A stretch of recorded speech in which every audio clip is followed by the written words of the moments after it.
So the agenda here, I think I need to turn this down and then turn it back up for you guys so I can hear myself think.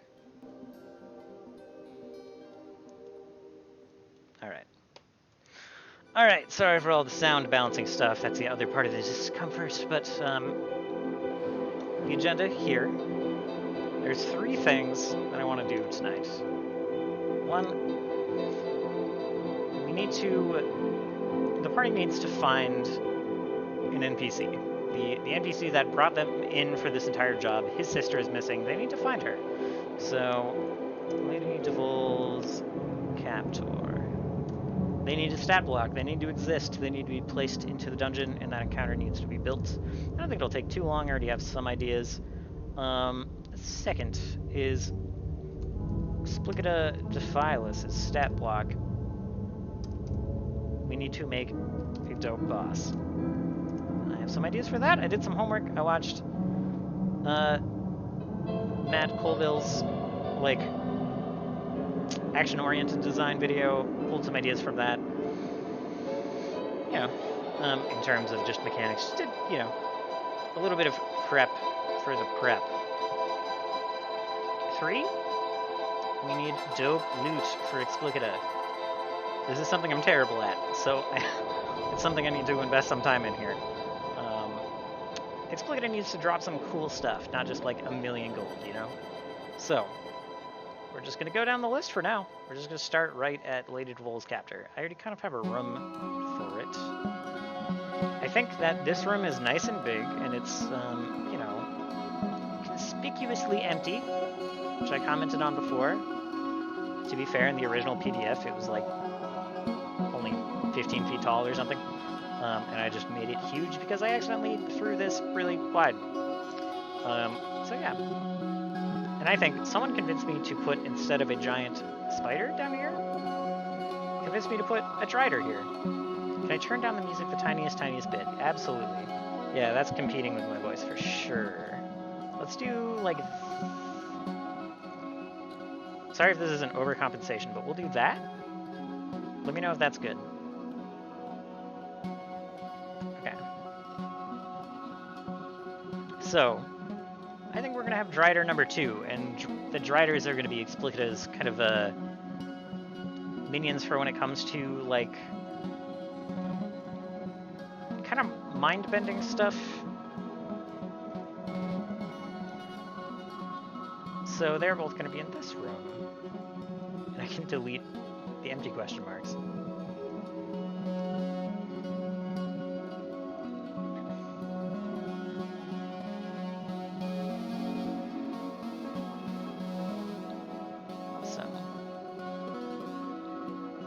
I don't think I'm gonna give her a portrait. We can look at the base Pathfinder stuff. I can't even actually. My phone's here, so I'm just gonna hold on. I'm just gonna move my phone. All right, let's see. How do I get to those again? I guess I can just do portraits and then like search blank. That doesn't work, does it? Nope. Oh, I'm in my library. Okay.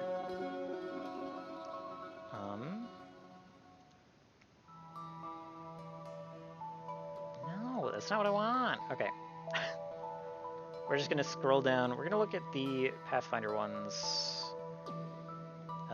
If I can find them. I have too much stuff. I love all the stuff I have. I just wish I could like self-organize some of this, you know? It's very just huge folders. Huge folders.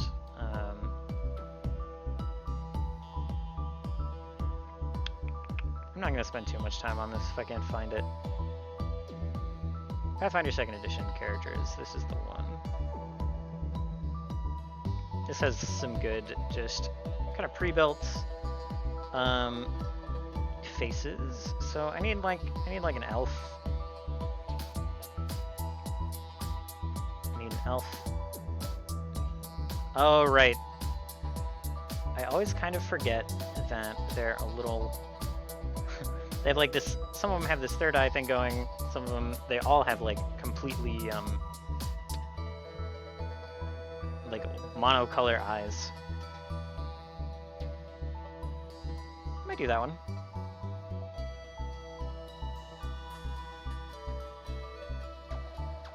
But yeah, Pathfinder elves, they're more alien. And like some of them definitely are in this world that we're playing in, but I'll use this. That's good enough.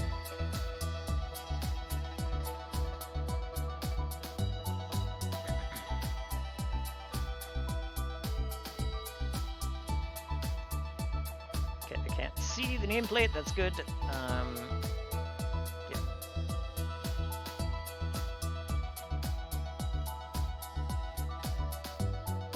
I don't need to, I'm gonna stat this guy out, but it doesn't need to be anything too serious. So, let's see real quick if...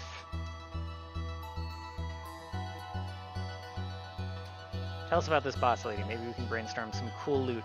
Yeah, so there's... So, Explicitica Defilus is a Naga, and I've modeled some of her abilities so far after just like the Spirit Naga and the Guardian Naga... No, Dark Naga abilities. So let's look at a couple of things. First, let's see if Drider comes up with anything that I can just use. Yeah, cool. So we'll look at this in a moment. And then we'll look at Naga. Dark Naga, Guardian Naga. And, man, I wish I could, like, get... Alright, I'm sorry. Hopefully there's nothing too private here.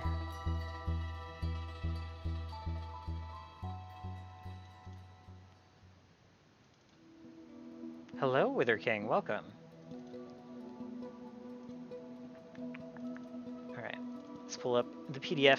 Let's get a picture of Explicita, shall we? Because these Naga pictures, like yeah, that's pretty good and everything. That's pretty good. It's pretty good. But this doesn't do Explicita justice. How's Lizard Wizard going? It's getting there. We're getting there. Can't use Aeon over D20. The layout makes me cry. Yeah. Yeah, I've gotten kind of used to it, but, like, I feel like Aeon is more accurate for some stuff than D20, the D20 SRD. And their search is really good. I really like their search. It's really useful. So, yeah, yeah, he's pretty ugly. To be fair, the Guardian Naga, I think, is supposed to be, like, lawful good, yeah. And the Dark Naga, this one's a little, you know, he's cringing a little more, scowling. Explicita. So that's a statue of Explicita Defilus, apparently. This is claimed. And actually, Explicita. Nope, that's the harpy. There we go. There's Explicita. There, in all her snaky glory. So this is Explicita Defilus. That is the end boss. Man, I thought there was a little bit more of like an elegant picture of her in here, but nope. Yeah, no. So yeah, I'll be clipping that. I'll be showing that to the players. That will be their second impression of Explicita after whatever icon is put up. So yeah. So the two sections we have here are kind of the Naga stuff of like we've got some venom that'll disable you, and I think she's gonna have a thing where she like lunges at someone, and like they're going to be approaching Explicita in a boat. In this boat, just has some tight fits in here actually. So she'll like kind of go through the water, jump out, try to bite someone off the boat, basically into the water, and if the venom hits, like the grab hits automatically, and then she can like try for the venom, and if it hits and they're like disabled in the water, that'll be kind of scary and they'll need to be rescued. There's also a lot of like illusion stuff in here, kind of like utility magic. Mind reading, a lot of like, you know, mind affecting stuff. In Explicita, I think the original Naga's, she's like very deceptive, so there's a lot of that going on. There's a lot of like charming and mind controlling and mind altering stuff. The other part of it is nature god stuff. She is pretending to be Denala, the goddess of nature and life. And since there are people who worship her as such, she's actually getting some of these abilities. Like, she probably has heal as a spell. She probably can, like, create life all on her own. So that's kind of the other flavoring that we're gonna work with. Okay, let's look at the Drider a little bit. Creature 6, a little too strong. We'll be downtoning that Grothlet. Interesting. Oh yeah, the Grothlet's like kind of just a mindless, flesh-shaped. Yeah. Cute guy. Okay.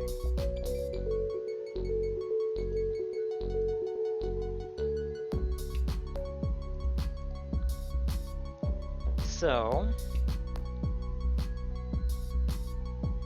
1d8 plus 10.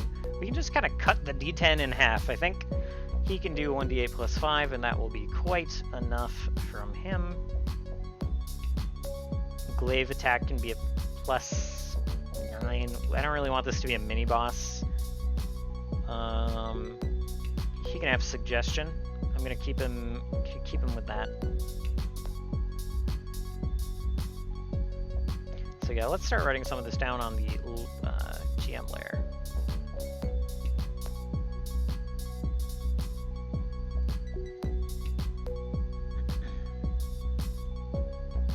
Strider, what's his AC? We're probably gonna just do AC 19.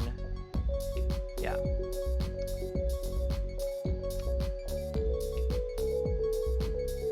HP 95. I want him to live a little while. Leave him HP 50. Maybe like 55. Put a tilde in there.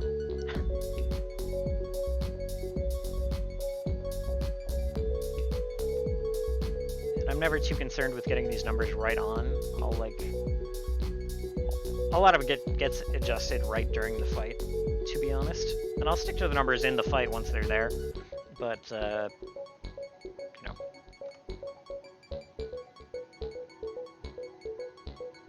If the party is already looking pretty rough, I will probably, like, nerf him on the fly a little bit. He's got a longbow, that's kind of neat. But I kind of want him to get, like, 2 spells off and then die. That's all. That's all I really want. And I want it to be mind-affecting spells, so we're just, like, we're not going to deal with Ghost Sound or Ray of Frost. He's going to be like, I suggest you to do something, and then I stab you.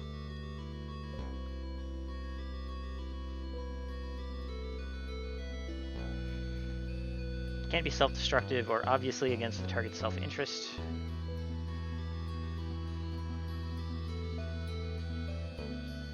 And I think suggestion will be... You mean buff him on the fly, as in Ring of +5 strength. I like the way you think. That could happen. If they get there and they're just in perfect shape and they've steamrolled through everything else, if Explicita's already dead and they're all like half health or more, I'll just be like, yeah, why nerf him at all? He just hits you for 1d8 plus 10. And he attacks 3 times and he hits every time because he's got a +16 attack roll. So I think what's going to happen here, I think he's going to cast Suggestion on Lady Devil and make her fight these people, the party members. I think that's going to be the move.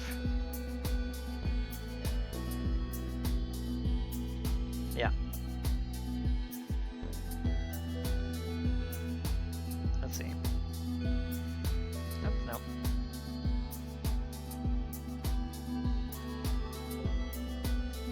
So let's see, what was I saying? Like, +9 attack, 1d8 +5, yeah, we'll stay +5, like, what do you call it, glaive? Yeah. 1d6 +5 fangs. What's it called? Like, so this has deadly, forceful, reach. Yeah, reach is nice. Plus Strider Venom. Oh, and the fangs aren't, I Not finesse. What's the other thing? Agile? Yeah, they're not agile. So, no benefit to switching to fangs other than applying the poison.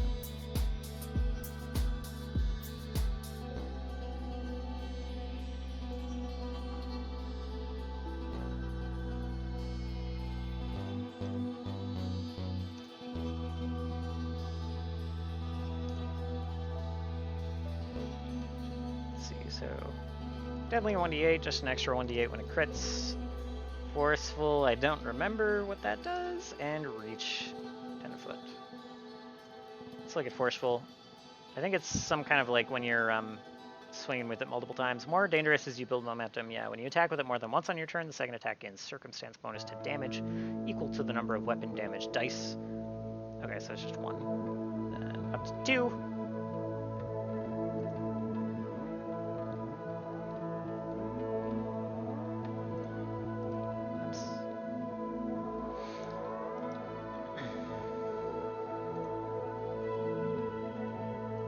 We'll just copy this in here too.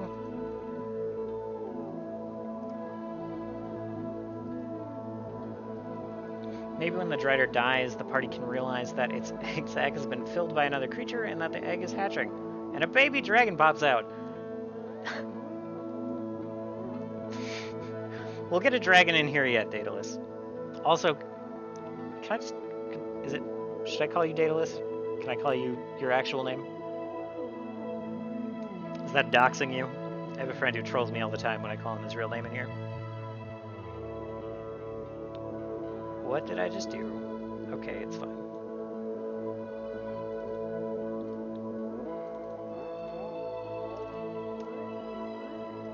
Whatever feels right.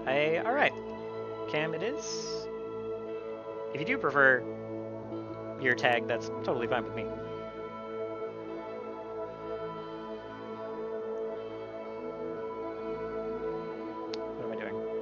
I need a saving throw. Do I need a saving throw for suggestion?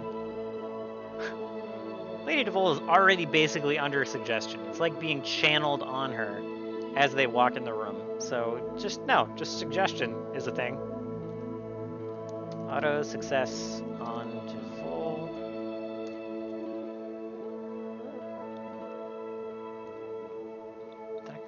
It even calls it venom in. All right. I was thinking to myself as I typed poison, I was like, wow, that's kind of weird. It's kind of weird that it's called poison instead of venom. And I look in here and it's called venom.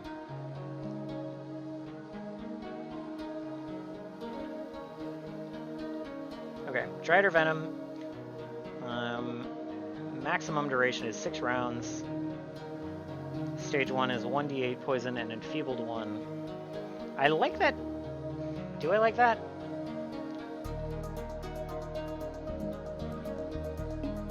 We'll do 1d6. 1d6 poison and enfeebled 1. We'll keep the enfeebled. The DC will be...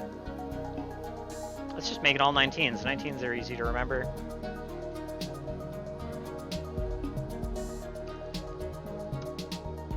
DC 19, 1d6, max 6 rounds.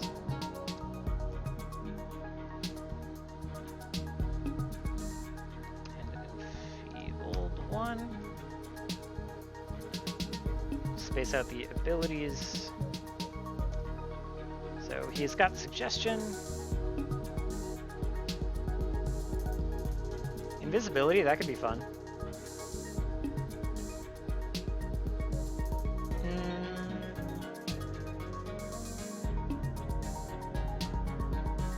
Fairy fire, alright.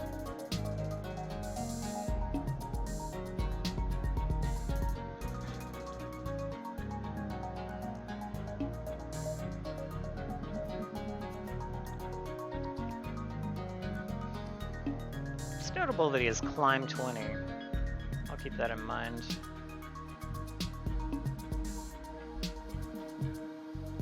I should write down adjusted fort ref wills. I hate calculating those on the fly.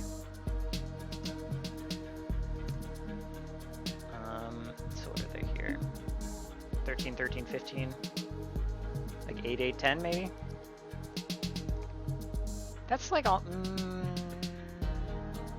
that's fine.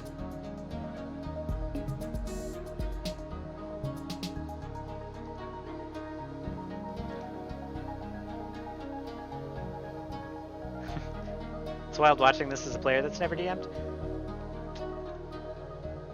I think I appreciate that. I really like doing this stuff. I find it really fun.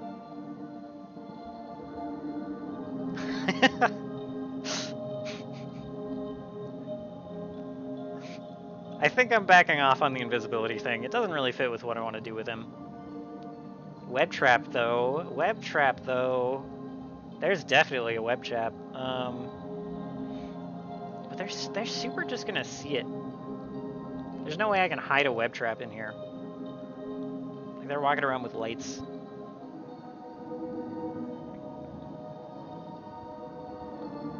There'll just be one in the doorway. I'll just put a web in the doorway. It'll be an annoying thing. Web in doorway. And they'll have to get rid of it or walk through it, or maybe they'll just push through it and they'll be stuck. Invisible web trap. You cast yes. You thought the invisibility was on the Drider, you fool. Why does he have a second set of cantrips? Oh, these are innate spells. Okay. It's like watching a villain hatch his master schemes. I'm not even that villainous compared to a lot of GMs. Spell magic. Levitate, darkness. There's been a lot of darkness casting. I don't think so,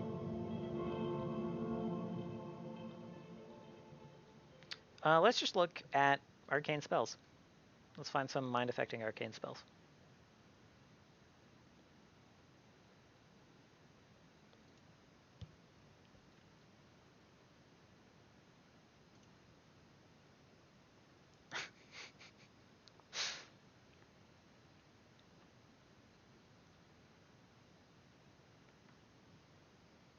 If you want to watch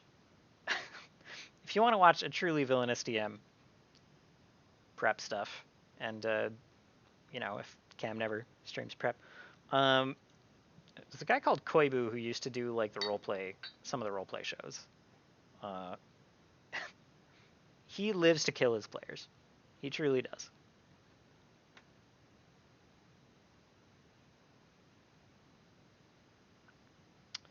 Paralyze is more in the vein of what I'd like him to do. Everyone likes losing control of their characters. Yeah, I think Paralyze? I think Paralyze.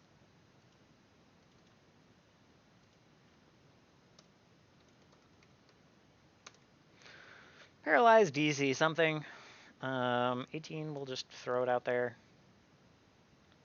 It's like 15 plus 3. That's a number.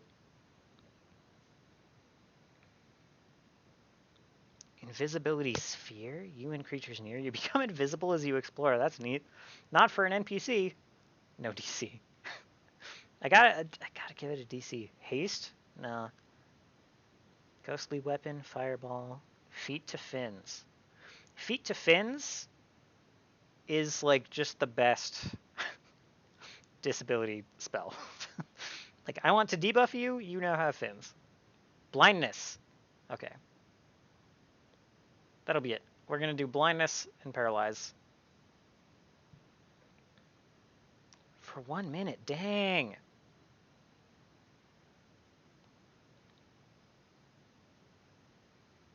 Blinded until its next turn on success.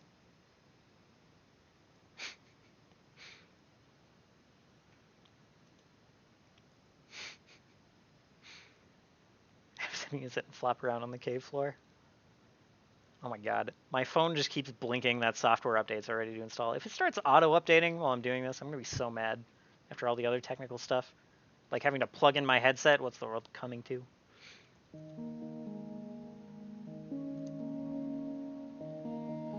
Okay. Paralyzed DC 18. Blind. What happens on Paralyze? It's like target is paralyzed for 1 round. Target is stunned 1. You block the target's motor impulses before they... before the motor impulses can leave its mind, threatening to freeze the target in place. The target must attempt a will save. Okay.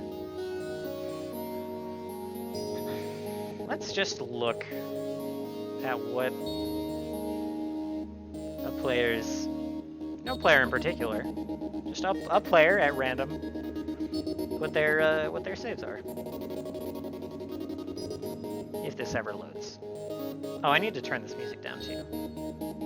Because the other one was at like half, right? Yeah. Sorry if that... I mean, chat reaction is pretty tame, so I don't imagine it blew anyone's ears out, but sorry about that. Skills. Where even are saves? I thought they were right up here. I really did. I really thought they were right here. Oh, they're below skills? Why are there two sets of skills?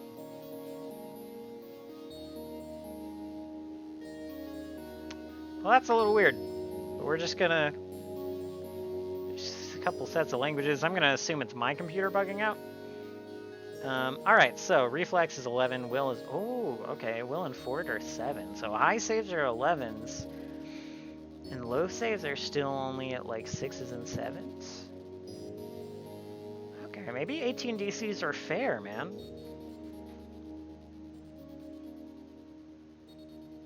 Yeah? Alright, sure. Sure, we'll keep it at 18.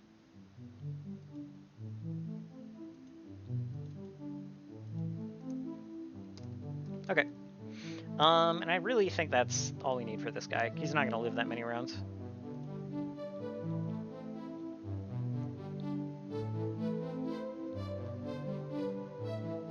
And, you know, if he does, I'll just say he turns invisible. Got it.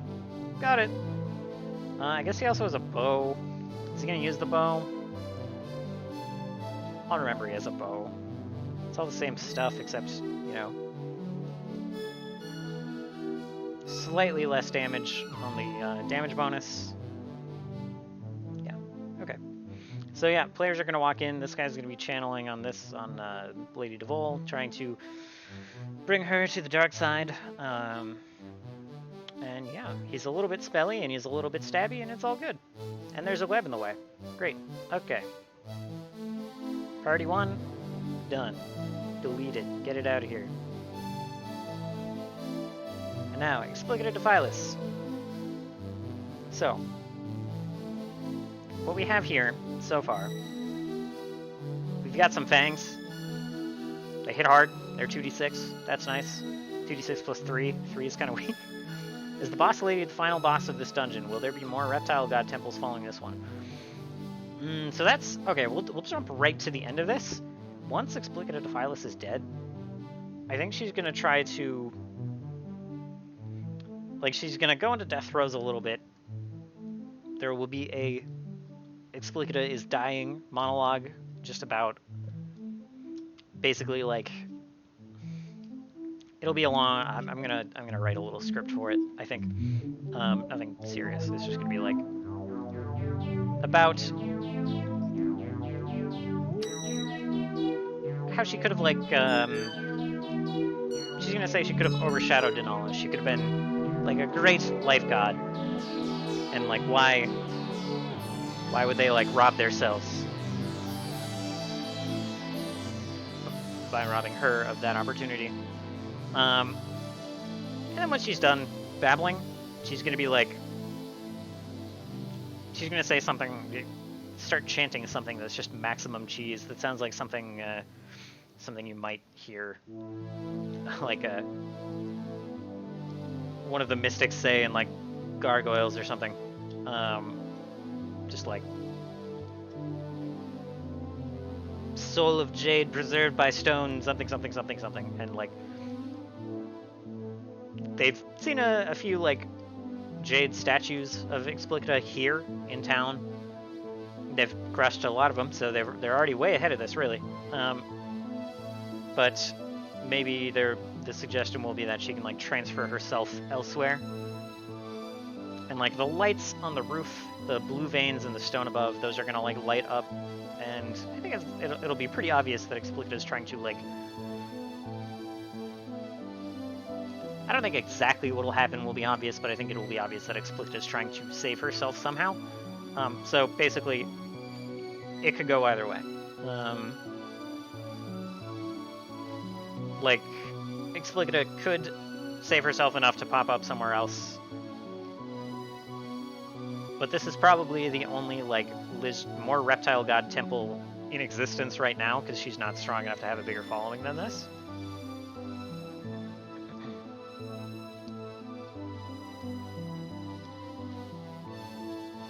But, let's see. How to answer this question more usefully. So, this is currently the only Reptile God temple. Explicita is going to be the only Reptile God, at least as far as this cult is concerned. There's Salamander, but he's a whole different thing. Unrelated. He's not even cold-blooded anymore. Haha, fire lizard joke anyway. Yeah.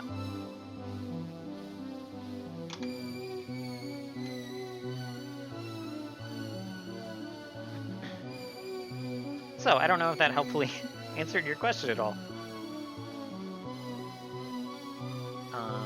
So, let's see. Darkness, silence, second, no alignment. I don't think she's going to have spells. Exactly. Like, I guess so, but let's put it this way. So this is sort of the end of an adventure? Yeah. Yeah, this is going to be the end of the Explicita arc.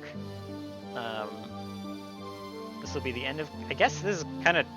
It wasn't supposed to go on this long, but it's kind of turned into, like, the intro adventure to the whole campaign. So yeah, this will be the end of the first big thing that they do. They've been doing this for 1, 2... I guess it hasn't even been that long. It's been 3... 2 sessions to get to the church, a third to finish the church, a fourth to get to... It's gonna be 6 sessions. It'll be 6 sessions total. So that's pretty good. That's good size. It would have been a month and a half if we played every week instead of every other week. So loot idea. Yeah, lay it on me. Maybe she carries a jade weapon that's very powerful, but the player using it could be helping her to absorb life force and aid her return. That's cool. I like that. I like that. So the end of what I was gonna say is that, like, if she starts doing this chant, and a player's like, I want her to finish this. I walk up, I stab her, I kill her. Then she's gonna just, like, burst into this cloud of just verdant energy that, like, knocks everyone back and lights up the room and goes all over the cave and everything. And I think once that happens, and yeah, then they, like, pick up this jade weapon. I need to, like, say this quieter, because, like, my brother is in the campaign, and I'm in Minnesota, whatever. Need to make sure he's not snooping around, you know? Don't want to spoil. But yeah, I think that could be cool. That could be really cool. I like that. So yeah. They interrupt her chant. She bursts in some energy, in this green energy that covers everything. The veins in the roof, the blue veins in the stone of the temple above them, those go dark. They stop glowing once her chanting is done. But then they pick up the weapon from the loot pile, and that's still glowing. Just a little bit. Just a little bit still glowing. I like that. Because I think, like, Explicita is not my character. This is a character I'm stealing. Like, Explicita is kind of like a known... It's like a named NPC in D&D, right? And her whole thing, I think, is that she's, like, cursed to live forever, kind of. I don't really know the story, but, she comes... The whole idea is that she comes back over and over, so I would not mind stealing that and using that and making that part of this as well. Also, this like, weird Bundaberg, it's like ginger beer. It's, like, pretty good. I've literally only ever had it at my family's house, and nowhere else have I even seen it. So it's Australian, though. Apparently. Australian family owned. It's probably not Australian. It's probably an Australian family that has lived here for whatever.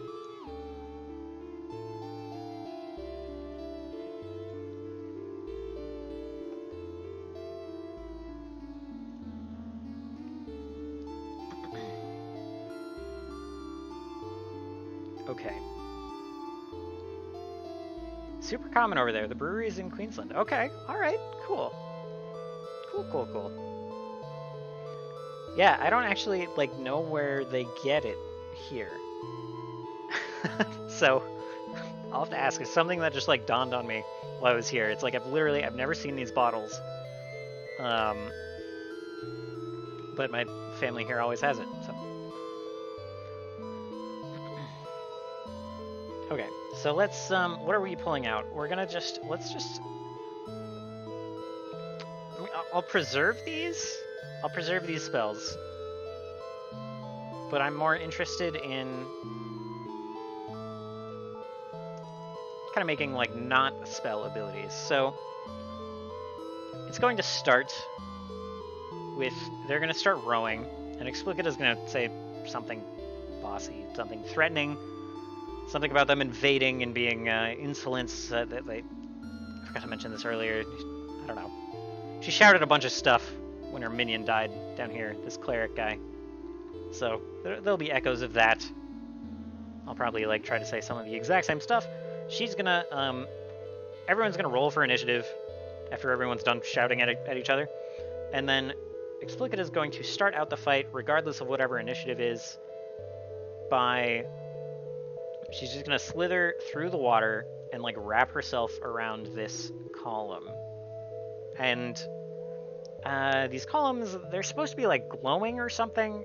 In the PDF, they're described as such, and so I had the idea of like using them for, like, she'll wrap herself around them, and use them to cast spells or abilities of some kind of like lair ability. Just at the start of each round, or at least the start of the first 3 rounds. The first one is going to be some kind of flashy attack, something debilitating maybe, not too much damage. The second one is going to be, she's going to wrap herself around, I'm pretty sure, like this pillar, and like start healing. She'll like glow in green energy, and whatever wounds she has, maybe they'll start sprouting moss or something, or they'll just heal back. And Tentai on the brain.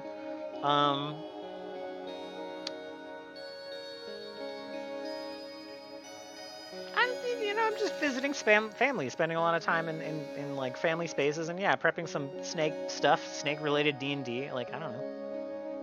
I'm not,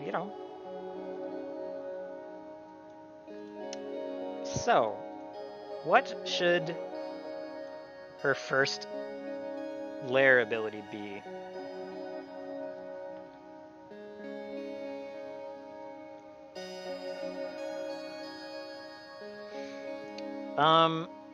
So I really want to lean heavily into, I thought about making it a big illusion fight, a big, like, suggestion fight, make you fight your friends.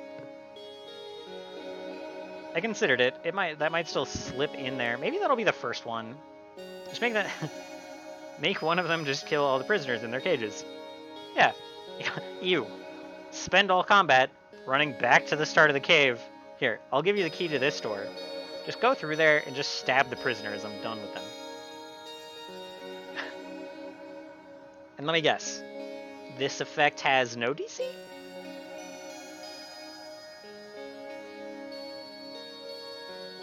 Alright, I'm gonna just play with this token a little bit real quick. No combat effect. Oh, that was your last message, sorry.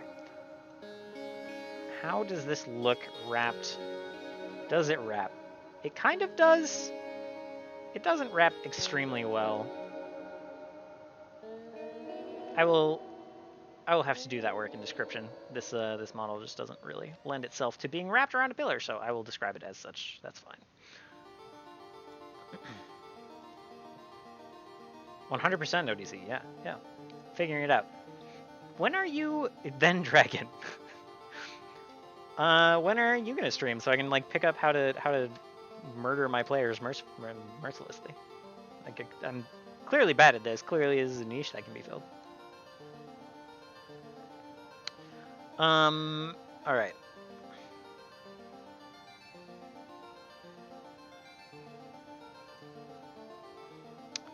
fair.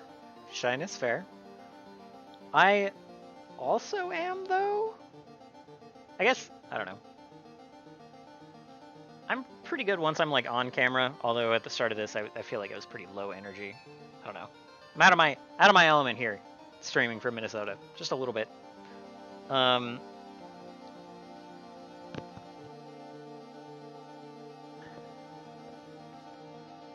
But, I forgot what I was saying.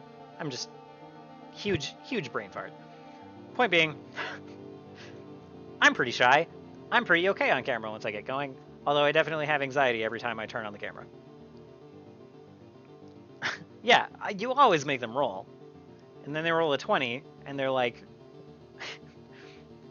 what do you mean I still failed? Isn't a 20 a natural success? And then I explain that no, it actually just bumps it up a level, and that you actually still crit failed, so now you just regular failed, which means you only spend a round trying to kill all the captives instead of all combat. I don't know.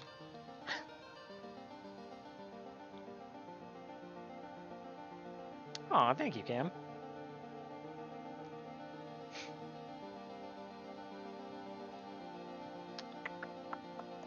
What I'm not good at coming up with is this lady's opening move. We're just gonna, all right. Skip the opening move. Why can't I click? Okay. Skip the opening move. First pillar. Who cares? Second pillar. Heal. Collapses the exits. That's good. That's a good one. I like it. I want to play in one of your games. Water to lava. I did consider a water raising thing, but like they're already in a boat, so I don't know. Third pillar, instant death. True. How did you know? We didn't even get there yet. Second pillar, heal.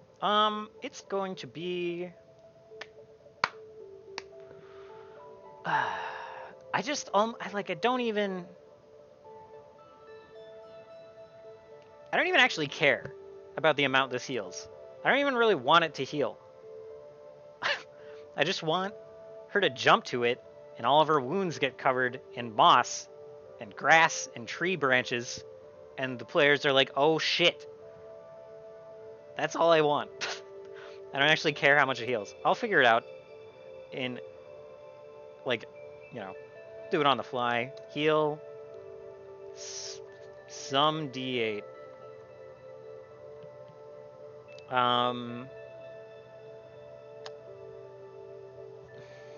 So let's write some just ideas spitballing off of that. Like, maybe heal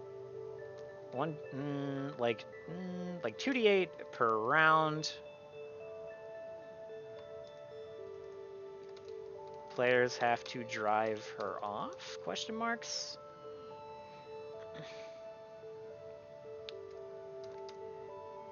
Heal everything for like 5d8? All wounds mossy? I'm really just going for flavor with this.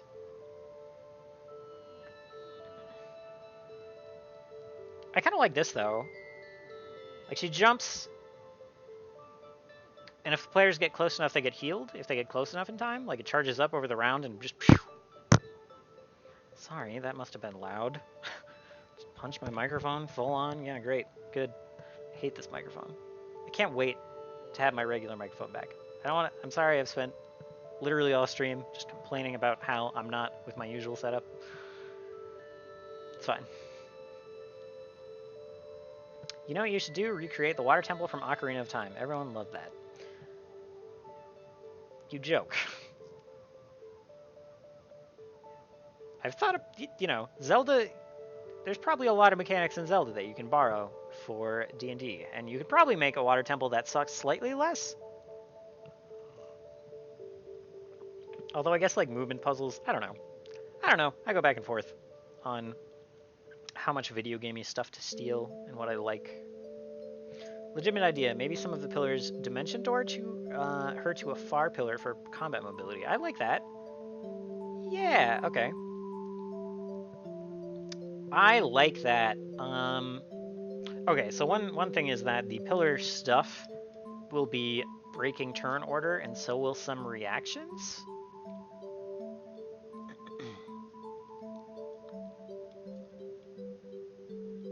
So yeah, she could like dimension door over.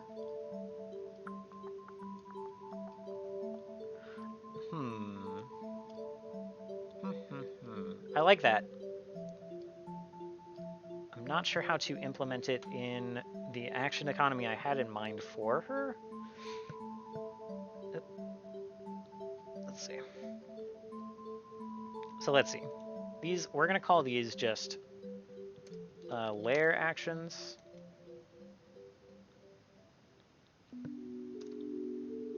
Start of every round. 99 initiative, basically.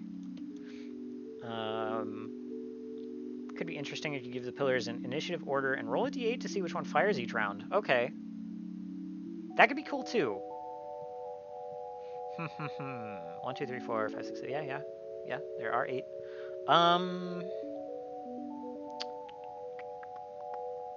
If this, so I like that a ton for fights where everyone's moving around on their own. Since they're all going to be stuck in a boat, I want it to be a little more of a pattern, a little more cat and mouse, a little more predictable, so they have time to like shout.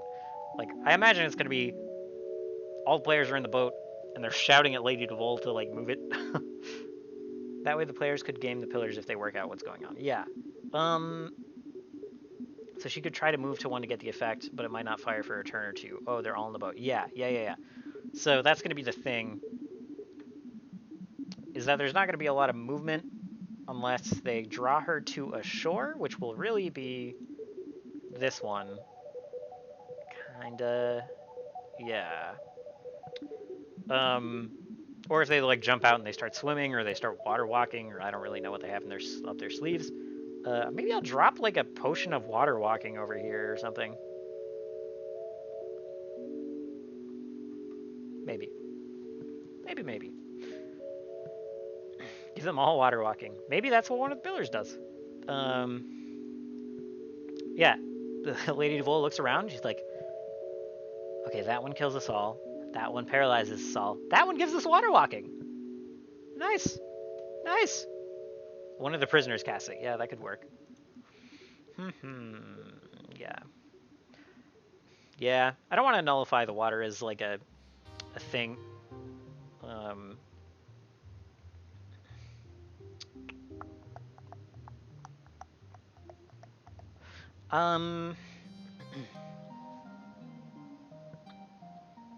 We'll see. I'm not gonna try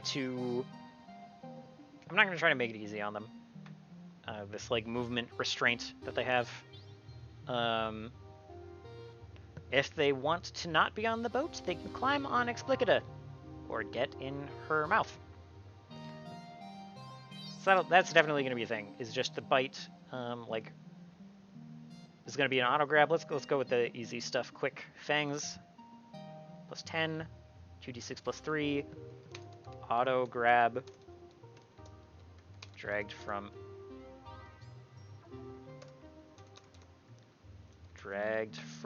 boat.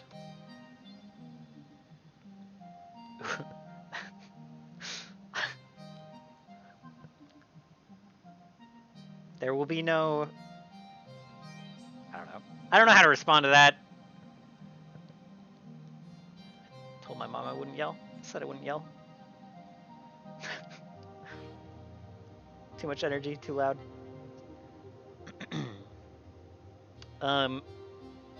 Yeah, not quite though. Just gonna be a bite, a crunch, a little bit of venom, a little bit of paralysis.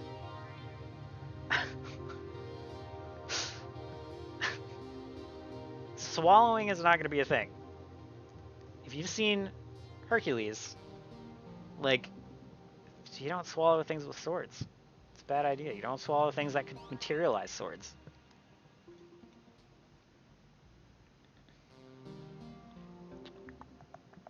Drag from the boat. This is gonna be one of those things where I'm gonna like kind of make it up on the fly probably. So like, yeah, there's a 2d6 damage. There's an auto grab. There's an apply, like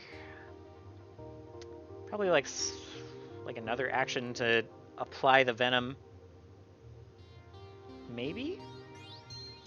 Is it too much like breaking non-con drug? Okay, yeah. Just carrying on with the game design.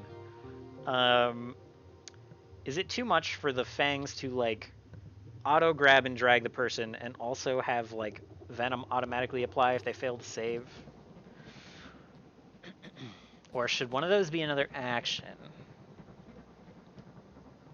And also, Explicitica doesn't have wings, right? Yeah, she's just a snaky. I think there will be like a follow-up tail whip thing. I guess this will be part of a charge instead of just a regular bite. It's not too much. Also, no DC on the poison. I would tell you what, the poison will be... maybe 15's fine. Let's look at Naga Venom quick. I think we already did. Dark Naga? Yeah. Venom? Venom? Incapacitate. Oh, yeah, okay. 15 for it, max duration 5 minutes. 5 minutes. Slowed 1, slowed 2. Unconscious with no perception check to wake up. That'll be bad in the water. Okay, so that just like happens if you fail. The crit, it's not like different. Okay, I was just looking to see if it was pass fail, or if it was like pass is not terrible. Crit pass is you're great. Fail is pretty bad, and crit fail sucks terribly. I have to like look up how stages work again. There are some changes for Pathfinder 2 that just aren't sticking in my brain.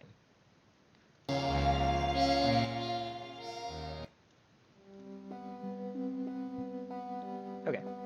DC 15. DC 15 works if it's like fail is super suck, which it kind of looks like it is.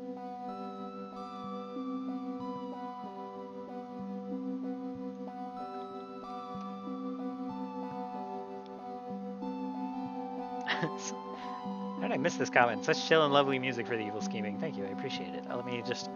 I usually plug this better, but it's from Jade Wee on YouTube. Like, all kind of free to use, like you won't get copyright struck on YouTube for using this, so very kind, very nice, and good quality compared to some of the other music I've heard in that situation. Touchhead for Secret Passage, I'm just going to delete this message, it's in the way. It was overlapping my Naga ruminations.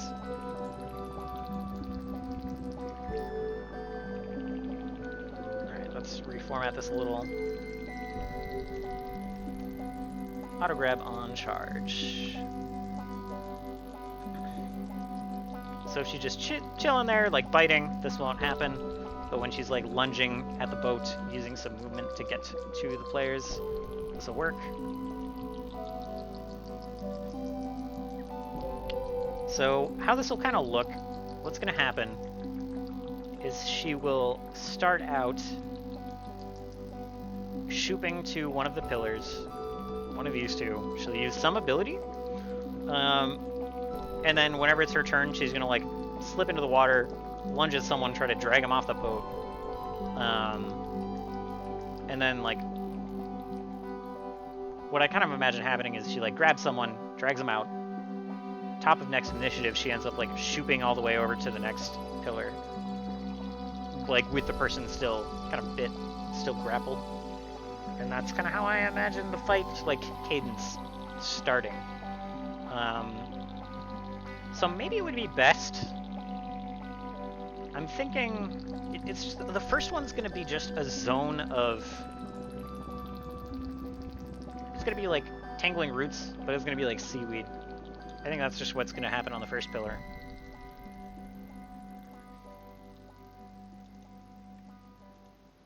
First pillar, entangling Seaweed. I can't spell. Wow! Just delete all of that from your memory, please. Holy crap. That was terrible. Okay. Tangling Seaweed, DC, like, I'll have to look at it. Probably 17. But it's gonna be a boat. DC 17.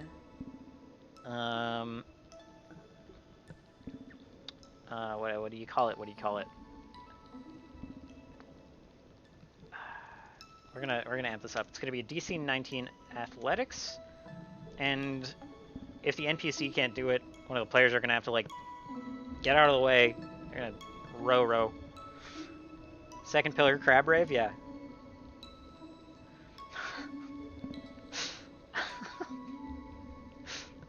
I like it. I'm glad we're already working on the rhythm game spin-off.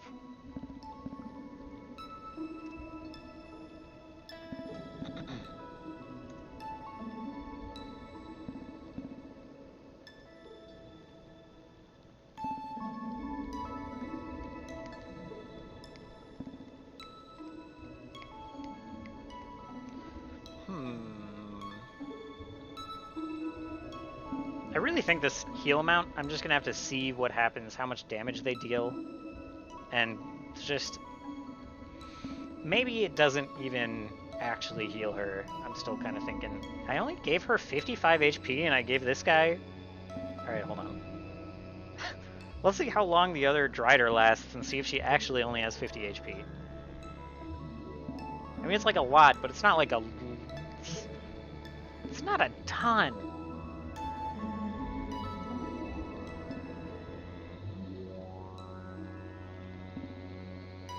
Okay.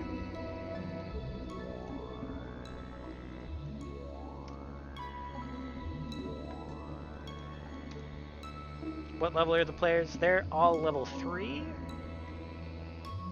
And for perspective, they are starting to have like 30 HP themselves. Like one of them only has 28, but one of them has like 38, man. Fast healing 5. Let me look that up. Let me see if that's... Let's do it on my Dark Naga page. Fast healing? That's just 5 HP every turn, right?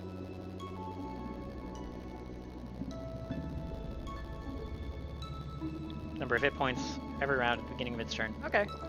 Yeah. Yeah, and there's the opportunity for maybe the Scale Seeker damage doesn't heal like that. It sure does. It's right here.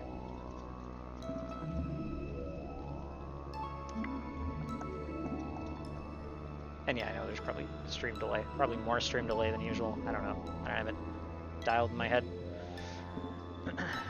So yeah, we could do that. Maybe fast healing 5.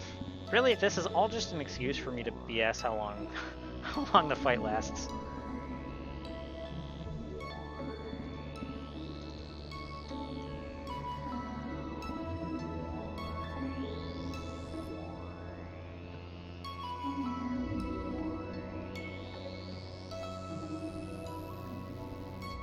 So, like, I'm probably not going to dial in a lot of these numbers on stream. Like, that's probably not going to happen.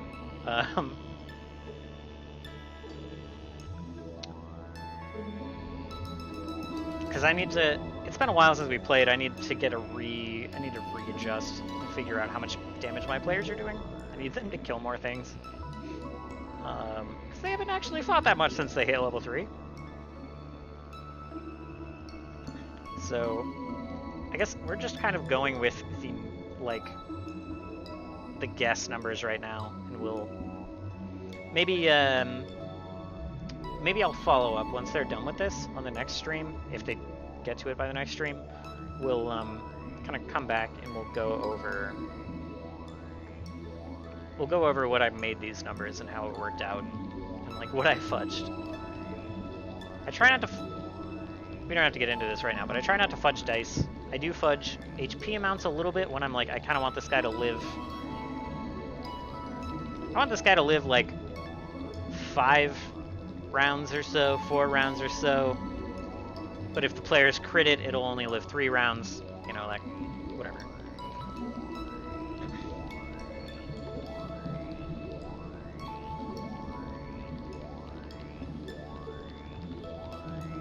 When it comes to narrative moments, I don't know. These thoughts are not super well developed right now. I do not fudge, but it's not easy in rune sessions, yeah. I've been fudging less running Pathfinder 2nd Edition, probably just because it's easier to run than 1st Edition. And it's easier to get a handle on how much, like, damage people are doing, but,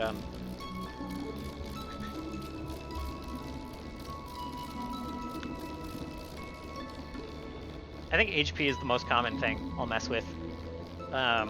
Just because, like,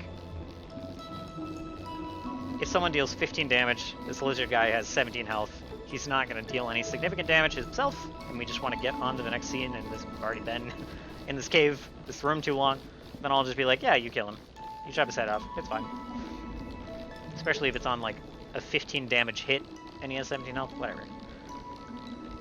Like, I try to adjust pacing that way a little bit more than anything. I don't try to adjust outcomes. I try to adjust pacing, and that is the most fudgy I get with it.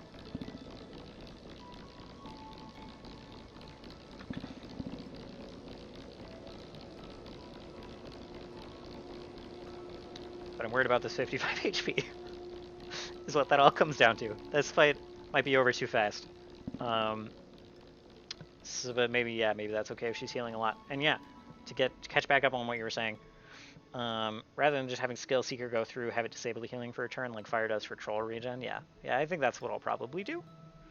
At least for the fast healing. If she, like, explicitly casts heal, I think that will still go off.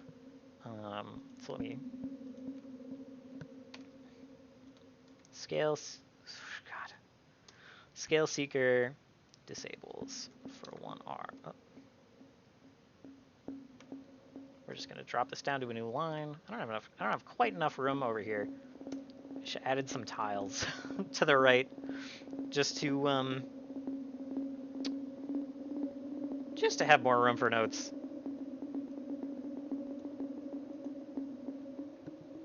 Okay, so we got some lair actions. The third pillar can be some more devastating damage.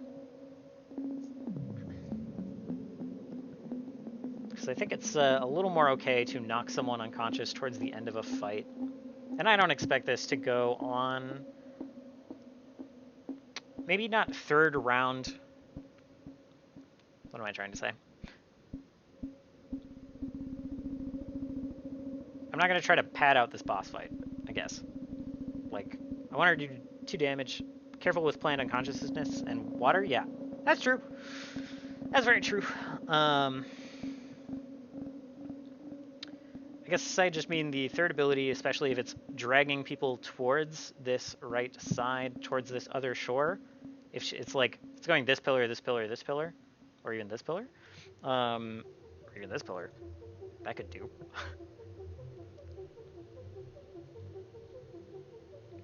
And maybe what I'll do, so it'll be like first pillar, one of these two, second pillar this one instead of this one, and it'll be telegraphed, it'll give them time to get over for the heal, right?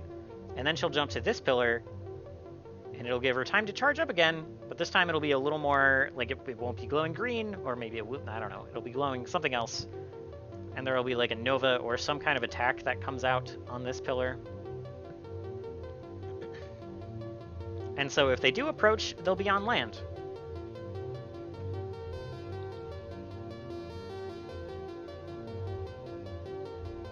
And maybe if they get some attacks off, there will be like some feedback for her or something.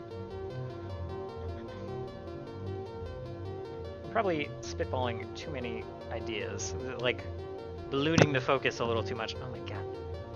Sorry, microphone.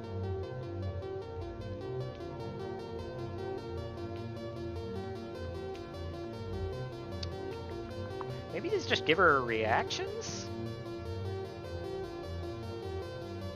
Not just. So I think she'll jump to different pillars, and kind of like you were saying, the pillars have... So she'll jump to a pillar, something bigger will happen, and then there will be some reactions following that.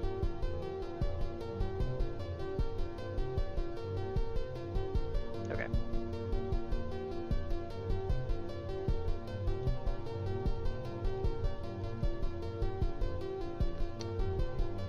As long as it's understandable. Like, I'm thinking about it kind of in phases, right?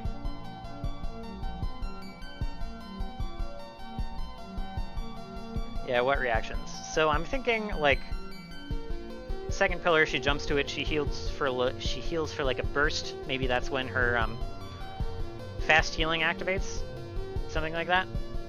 And then maybe like every time they hit her, there's like another, not every time, at least once when they hit her, there will be a reaction for like another burst of healing. And these reactions will kind of break the number of reactions rules. I've already kind of told them that when it comes to bosses will perhaps have more reactions than are normally allowed.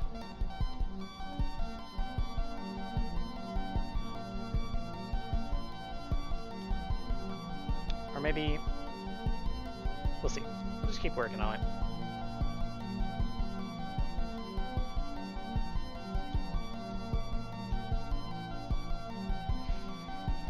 Okay.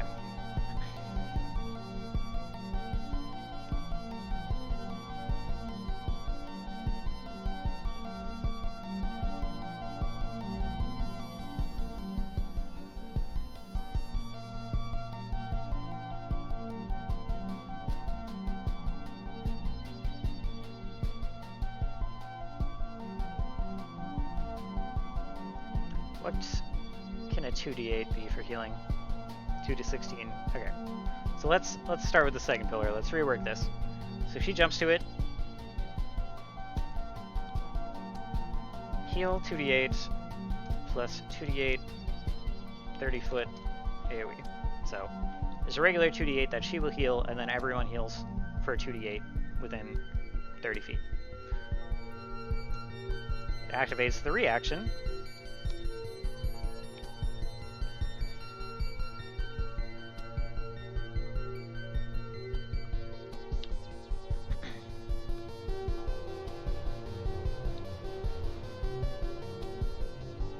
Yeah.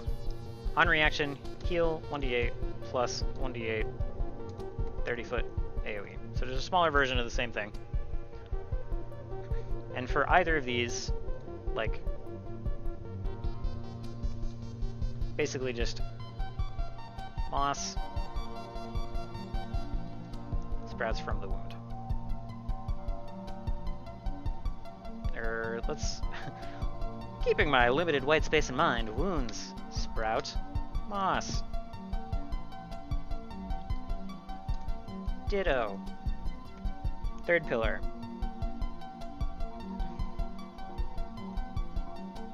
Maybe acid breath? Bigger attack?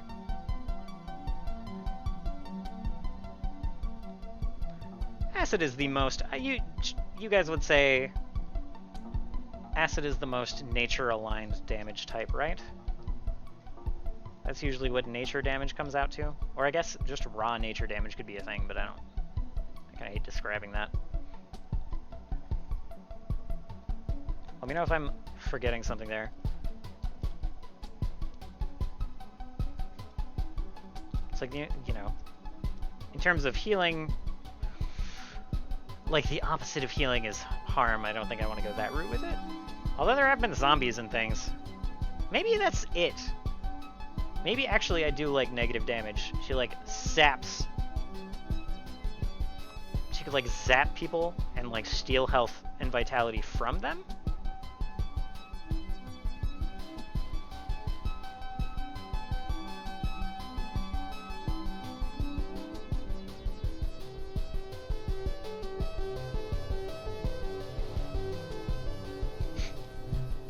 Does turning Explicitica into a lifesteal tank?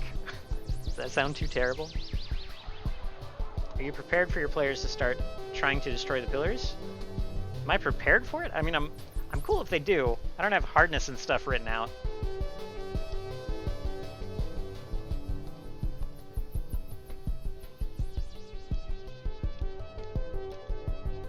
I think it's totally cool if they try to start destroying it. I don't, yeah. How much do I need to figure that out?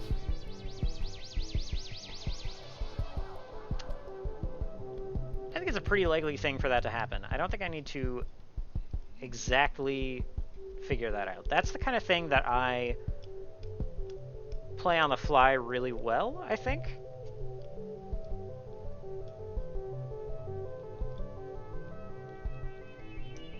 Like, I think whatever I come up with on the spot is going to feel really exciting and cool, and that's what I'm going to be the most excited to, like, just throw out there. So I think I'm going to try not to think about that too much, actually.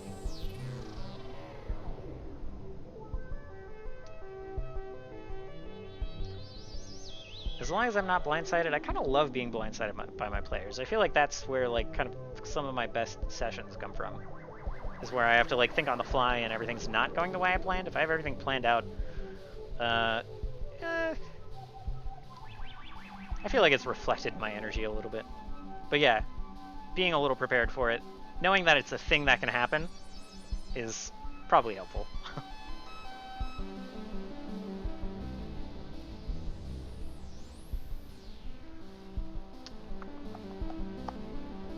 Let's see. Everyone likes a good breath weapon. We're just gonna stick to the breath instead of doing like a zap, a life transfer zap. I don't think we necessarily need a reaction for it. We might just keep that on the second one. Yeah, I just mean you don't want to panic and say they can't be destroyed. Yeah, that's right. That's true. Yeah, no. I tried not to say no without a pretty good reason, and I don't know what's going to happen is not really a good reason to say no to something. As a matter of fact, it's a very good reason to say yes to something, in my opinion. So let's see, acid breath. Acid breath, acid breath. Let's just make it...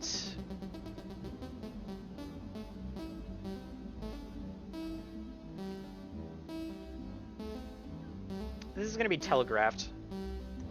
So let me look at... oh yeah, the Venom doesn't have a damage tick. It just has the... it just has the immobilized, doesn't it?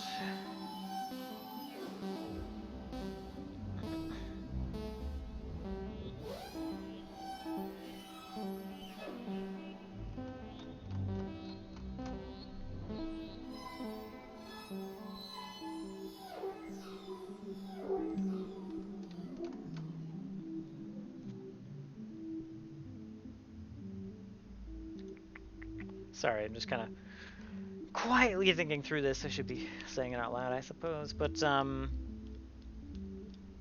this is going to be telegraphed. They will have time to move out of the way, or to move closer, or to prepare. This won't be just like an I do this and you take a face full of damage. So I kind of think that means it can be a little more punishing. And there will be like a reflex saving throw probably for half. Maybe even... If someone says I want to jump in the jump out of the boat into the water to avoid this, then I'm just gonna like reflex saving throw saves 100%. I probably won't just give that to them though. So yeah, we're gonna say acid breath.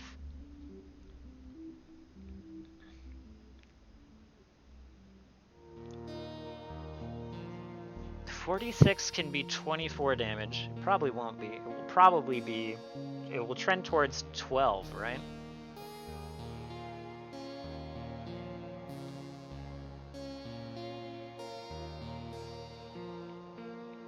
With that many d6s, it will trend towards the middle. 12 damage to all the players. I think that's fine. That's almost in 24, and if they save, it's 12. Sorry, I keep punching the mic. Jesus.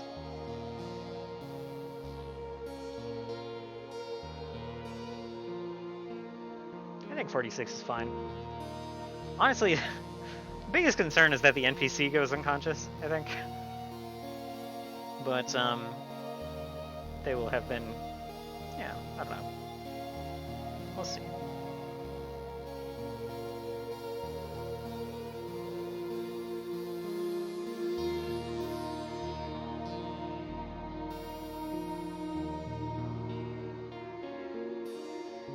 Yeah, I think I like this.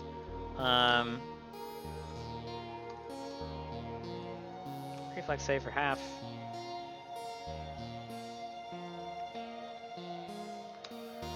DC what? Fort save, that was 15. 19 athletics?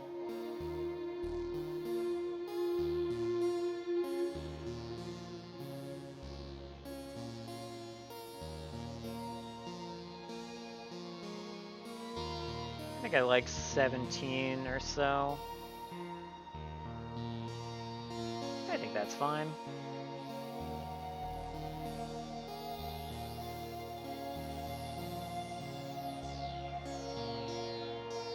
$15, 17, 19, just going up by, well, you know, those increments of 2, that's fine.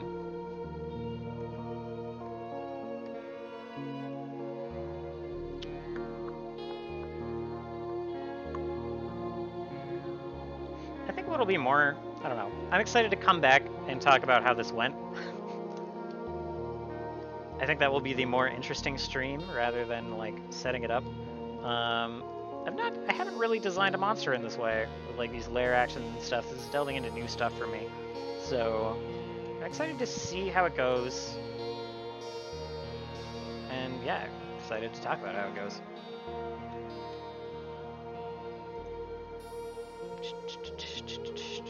What time is it? 2 a.m.? Okay.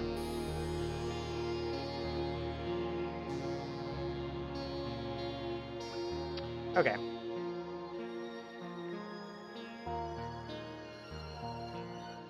I'm glad you're also excited. I have another idea if you plan on using the Jade Weapon thing. Sure, yeah. Yeah, let's maybe switch gears to that. I kind of want to come back to reactions, but we can talk about this Jade Weapon.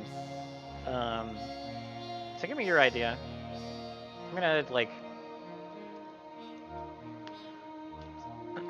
like the Rogue has a ton of weapons. Not a ton of weapons. They have weapon support. The Rogue, I have the easiest time giving them weapons. I have a harder time giving the Bard and this like Elf Noble Bard and the Alchemist. I have trouble giving those two magical items and figuring out good ways to theme those and good items for them. The Sorcerer also kind of has a magic axe already. So I think the Sorcerer is okay. So this Jade Weapon thing might still end up going to one of them. They're the most martial, so I think that makes the most sense. Unless make it something that like buffs telekinetic projectile or...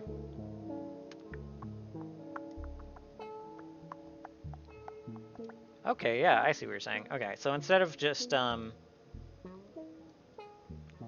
wrapping around the pillars and activating them, have her plunge the weapon into the pillar to activate it. Yeah, okay. That way she can get an effect from it, but you can also maybe throw a pillar or two into the adventure down the track that the player can use the weapons to gain the effect themselves. Okay, got you. And that use of the pillars could be what helps to re-empower her. Okay. Okay, that's cool.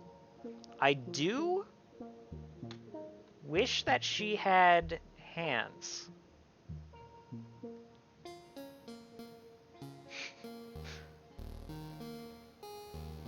The lack of opposable thumbs, I feel like, is getting slightly in the way of this plan, but perhaps I am not being clever enough. My immediate thought is like it's just her tooth. She has like a tooth that either starts as jade or turns to jade, and she just like she just chomps on the pillar to activate it, you know? That could be okay. She just starts out biting and then like drops 2 jade teeth when she dies.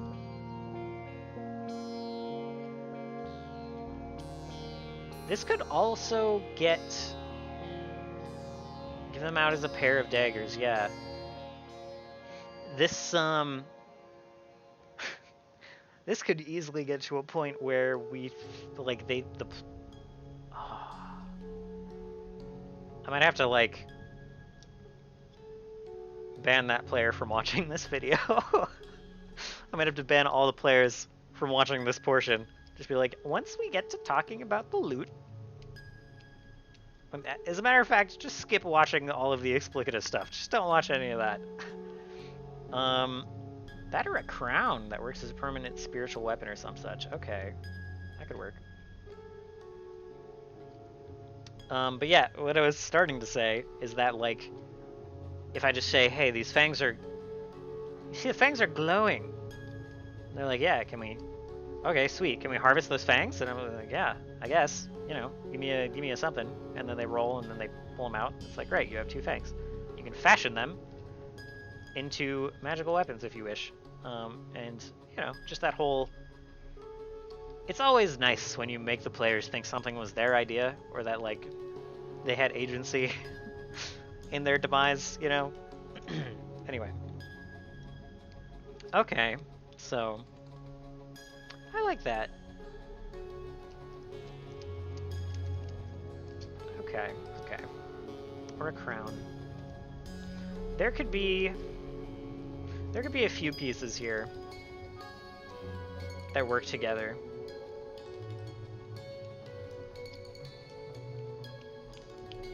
Like, they harvest fangs, and maybe, like you said, there's like a crown in the treasure chest.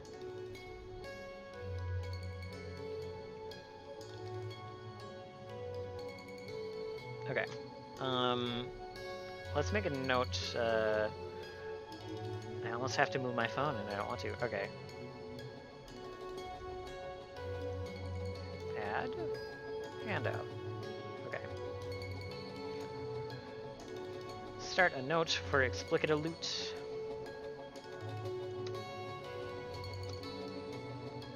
Loot.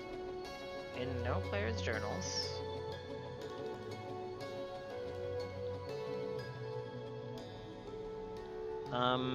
Okay. Down here, 2x Jade Naga Fangs.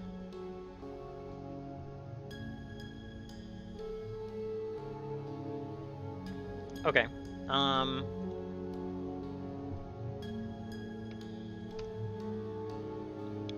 We'll figure out an effect for those. I would like to theme it after the fight, whether that's just like, you know, one is doing an acid splash, or allows for the Naga poison, Naga venom to be used, or if it's like, I hit you and I sap life from you.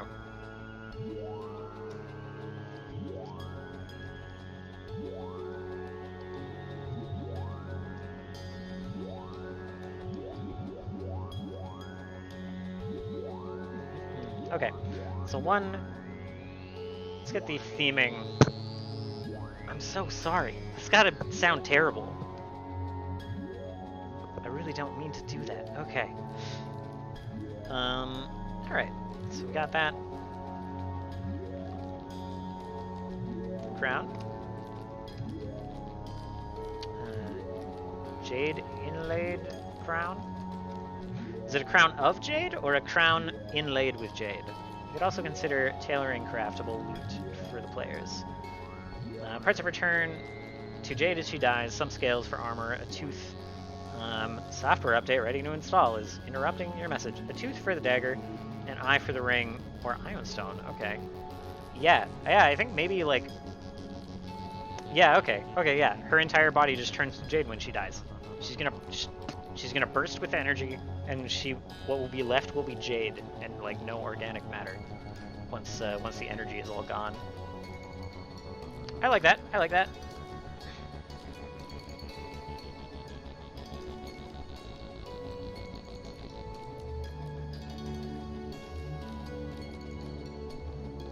Okay, so what is available? 2 jade fangs. 1x eye. Yeah, well, I guess 2x Eye of Jade.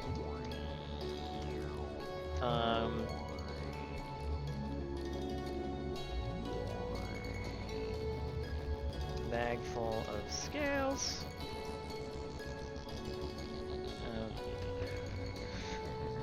Let's do Bag's worth of scales. And let's see. I guess that's kind of the best. She's got like kind of these fins on her head. That's probably the next most interesting thing.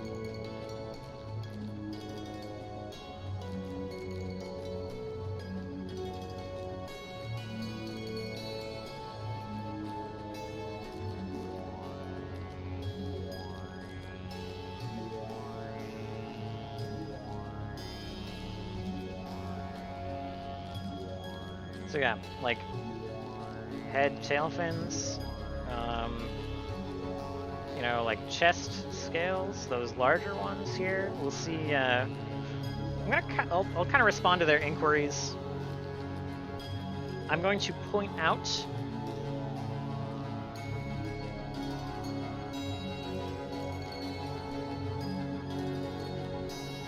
I'm going to point out the fangs in particular, and maybe the eyes, and then I'll let them inquire about other stuff.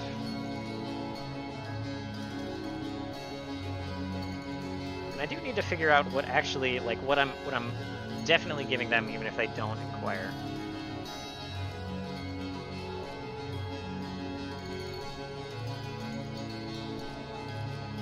And I still like the idea of at least like a jade set crown.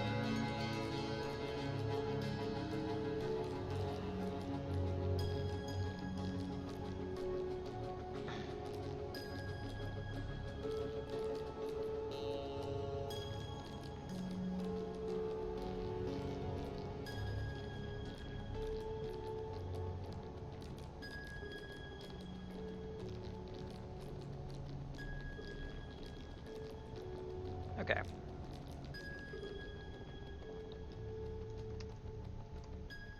I mean, this is a lot of jade, but it's fine. This is all. I don't imagine they'll be coming away with this whole list. I will point them towards the fangs and maybe the eyes, and then if they want the other stuff, like I'll probably, you know, we'll see how that conversation goes. But I'll let them know they can harvest stuff, and I'll let them decide what they're interested in, and they might come up with something that's not even on here. So jade set crown. There's like a bunch of golds.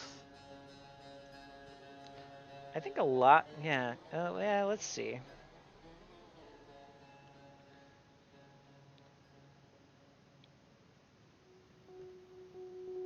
So this was 1d6 times 100 gold in big chest.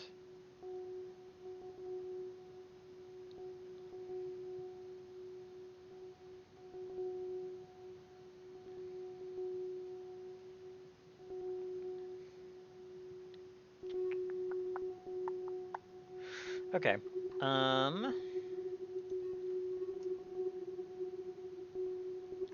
might need to refine this number. I might need to look at how much gold they have and how much they should have.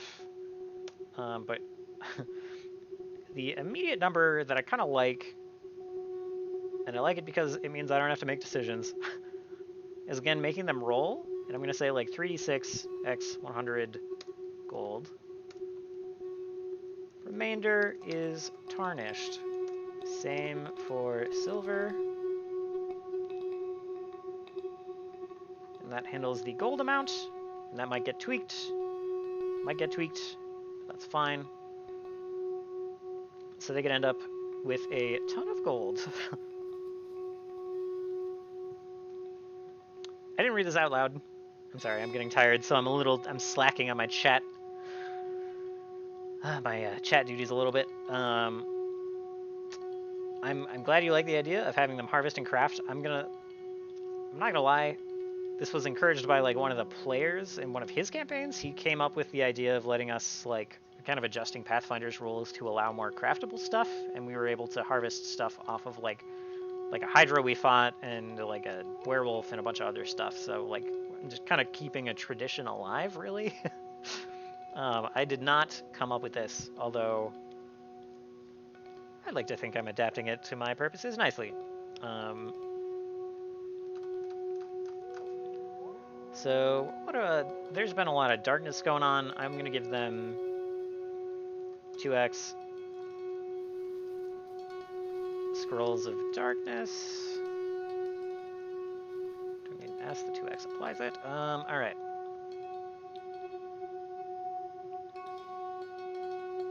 What does this say? What does the PDF suggest? Oh yeah, they actually had some cool loot in here too.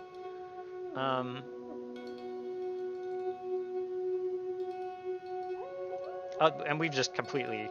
Explicita had like Fireball and a bunch of spells, and like we got rid of those right away. I think I'm okay with these spells being gone, and have her being like, I have these god things.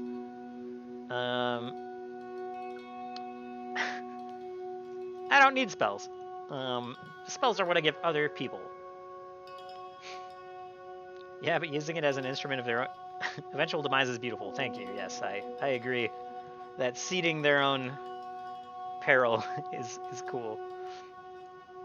It ties nicely into an idea I had for the last campaign I ran too, that unfortunately just fizzled, which just happens sometimes. But we got like a few sessions in. It was like everyone's favorite campaign that I've ever run, but you know, conflicts happened and we didn't finish it. Yeah, Caro, I'm thinking it is. It does. After chatting with Cam all night, I definitely think that it's a thing for him. I'm noticing a pattern in his suggestions. So they're delicious, delicious loot.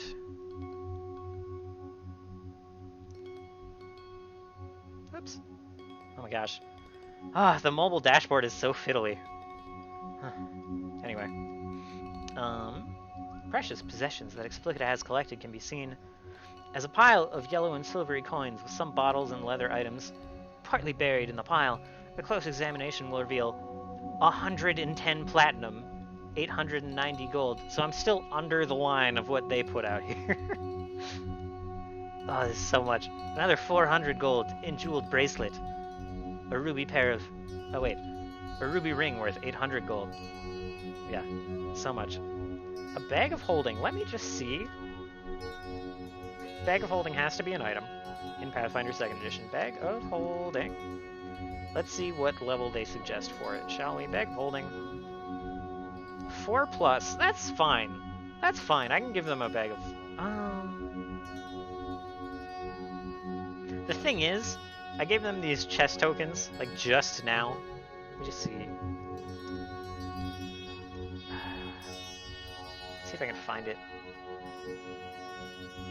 Feather token. That's the one.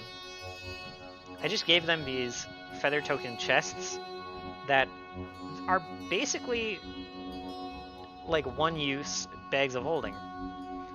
And I really don't want to just give them those and then not, you know, invalidate it by a bag of holding right away. So that's probably mean of me. To be like, oh yeah, I'll definitely give them a bag of holding. Wait, no, just kidding. Yeah.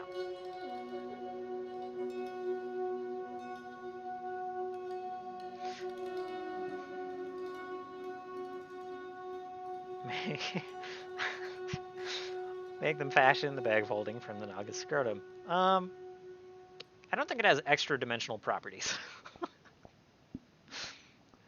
I think I'm gonna veto that one, sorry. Pair of elven boots. I don't know the context for elven boots. We'll see if those are a thing that have stuck around. A horn of bubbles. A ring of protection +1. A ring of free action. Boots of elven kind. Seems close enough. Oh god, they're item level 5. These tall pointed boots are made from soft, supple black or green leather. Jade? No. And are decorated with trim and buckles of gold. When worn, the boots allow you to move more nimbly, granting a +1 bonus to acrobatic checks. Okay. I don't know why they're level 5. Oh, because you activate... Okay, yeah. Activate Envision frequency once per hour. Until the end of turn, you ignore difficult terrain when moving on the ground. If you're wearing a cloak of elven kind, you also gain a +5 foot stat bonus until to your land speed until the end of your turn. I can't speak.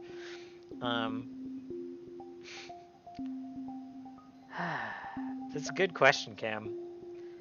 That's a good question. I don't think I can fathom... I don't think I can fathom the answer. I'll leave that to the scholars of, scholars of my world. This is one of those things where I'm going to let the players come up with an answer and then steal it and say, you're so correct. You are correct. That is how that scrotum does that.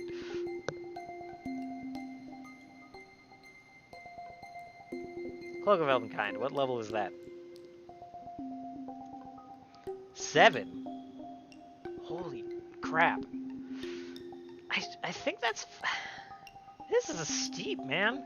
This is steep.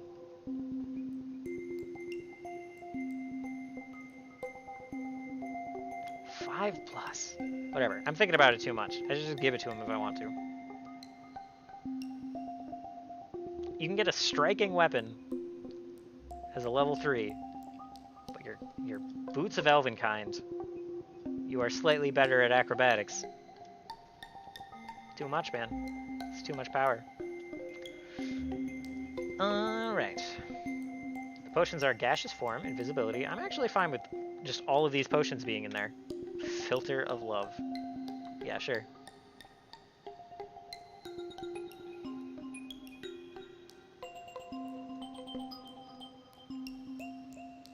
Yeah, alright.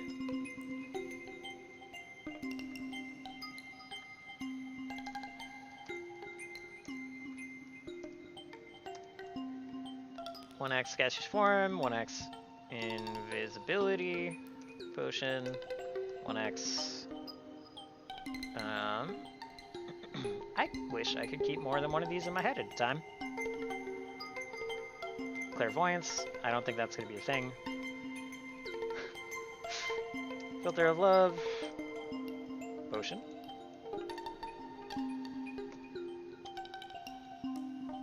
X. No, 2 healing potions.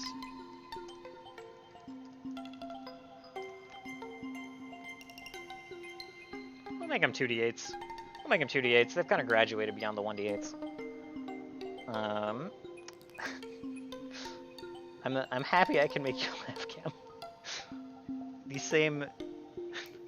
Likewise, that's what I'm trying to say, is likewise. 2 ivory scroll tubes of brilliant white are also buried in the treasure pile. Something, something. Leafy patterns. By rolling percentage, pick the locks. Oh, the scrolls will explode. Okay.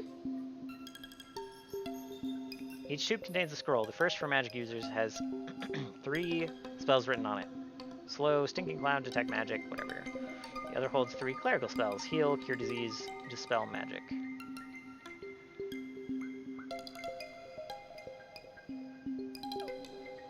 Remedy doesn't exist, so I do not care about any of that. If the Naga is killed, all creatures who have been charmed, I know that. Okay, that's not part of the loot. Not part of the loot. Okay.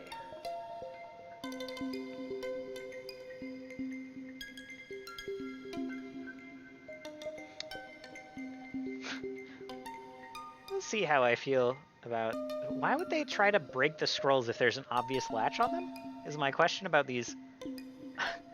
about these scroll tubes? Oh, okay. Carvings must be arranged in a pre-designed pattern to relax. I see. I'm just going too fast.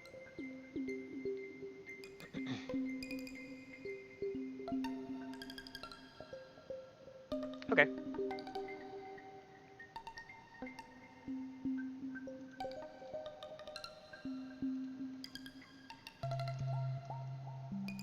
Scroll tubs.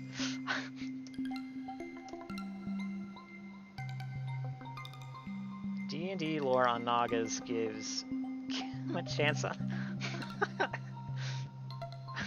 But this is Pathfinder, so good luck. Ah, I see. Yeah. I mean, I think Nagas are technically extra-dimensional.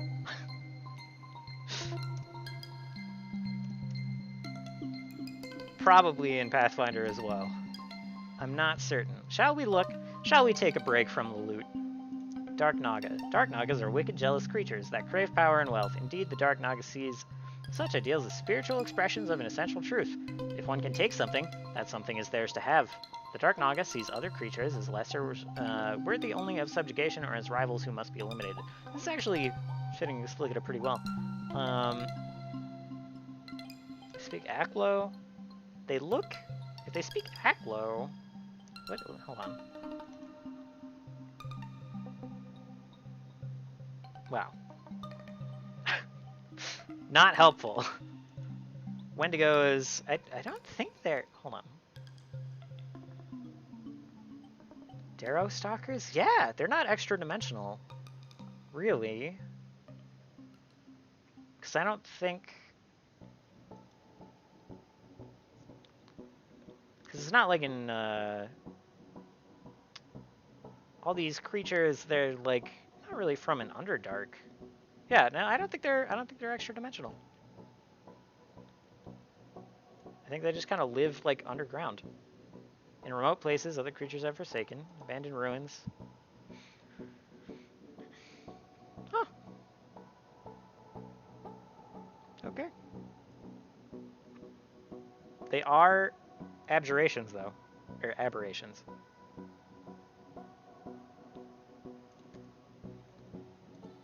I didn't mean to close the Naga entry. That's fine. Okay. Back.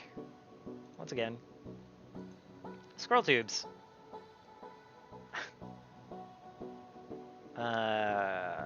Right.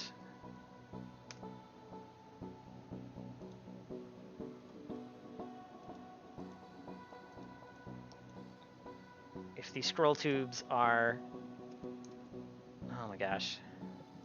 The formatting in here makes me a little mad that I have to like redo the single line breaks. I don't even know why I'm doing that. I'm just... Okay. I'm just rambling now. Point being, if scrolls are hidden in tubes, they should not be spelled out, obviously, in the loot list.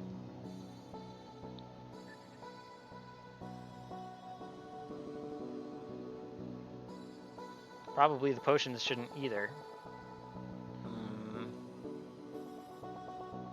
I have an alchemist with them.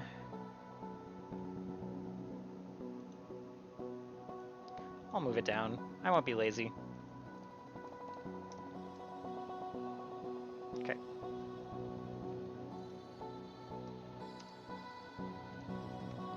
Because my intent here is just to show this to the players when they like start pilfering the loot. Just like pop it up for them so they have a nice easy place to see everything they've got from this. So anything that's hidden, or at least initially hidden, should not be on the list, obviously. So they have to do a little work to recognize that. So I'm pretty okay with this for like a starter set of loot. Let's see, is there anything else in here? It's really just the scrolls. They have slow, stinking cloud, detect magic. Detect magic is a cantrip here, so not really applicable. Dispel magic is very strong though.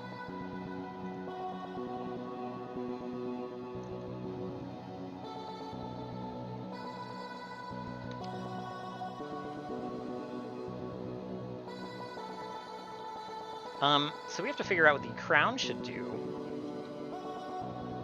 That should be...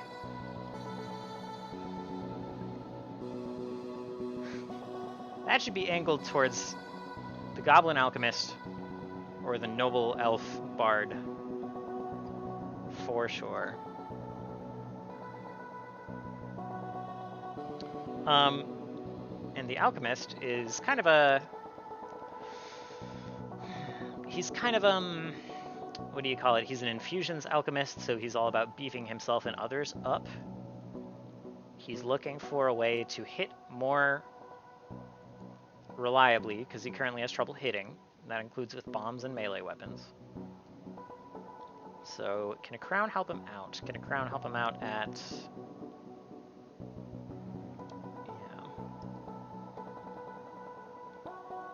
Stat boosts are nice. I want to make it a little more interesting than stats, though. So that, I will grind my gears on that a little bit.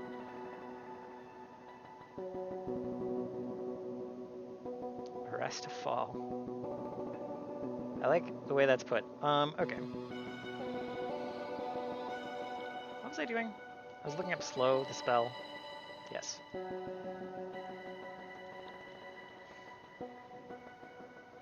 Dilate the flow of time around the target, slowing its actions. Target is unaffected. Target is slowed 1 for 1 round. Target is slowed 1 for 1 minute. Is that the one that...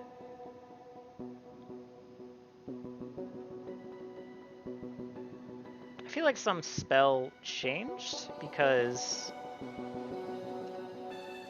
it didn't, True Strike free action 3 times per day. That's not terrible. 3 times a day sounds... yeah, okay. Yeah.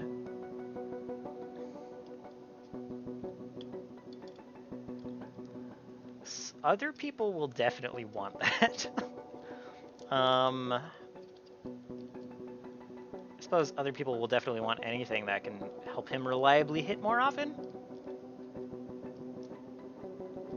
If I want to be a douche, not a douche. If I want to make it more targeted, I can say it's specifically for thrown. Can only be used by goblins. Yeah, I could say it's shaped for goblins. I can do that. That's not a bad, that's not bad. Okay, let me look at the slowed condition. You have fewer actions. Slowed always includes a value. When you regain... yeah, you reduce the number of actions you regain by your... oh, by your slow value. Because slow has its effect at the start of turn. Okay, sorry. So slowed is not like stunned. You don't reduce the value of slowed at the start of your turn. That's fine. Let's look at True Strike. That's a spell, right?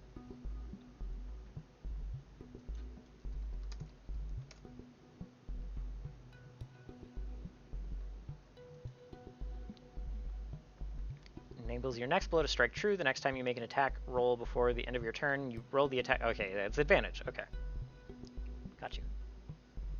It ignores circumstance penalties to the attack roll and any flat check required. Oh, okay. Okay.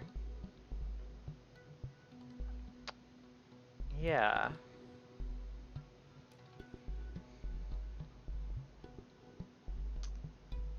Okay, so I like that.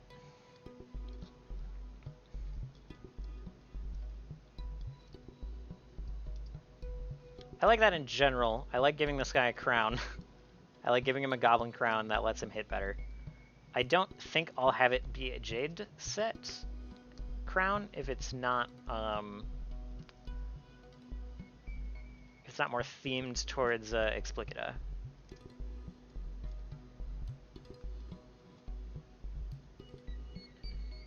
So it's either got to be, yeah, goblin crown, goblin-sized crown.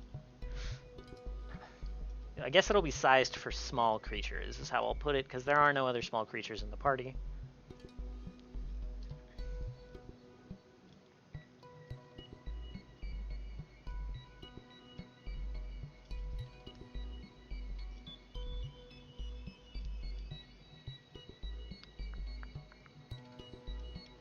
I suppose if it was Explicitica themed, it wouldn't be goblin sized anyway, potentially? Let's see, let's think. Might have to look. Might have to read a bit more. I'm going to put this down for now. Or write this down.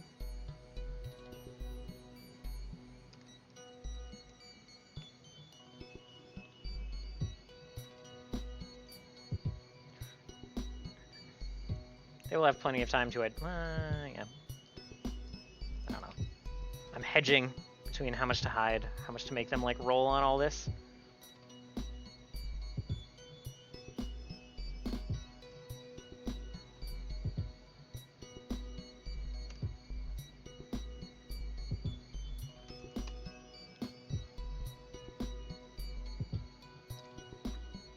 Sized for small creatures.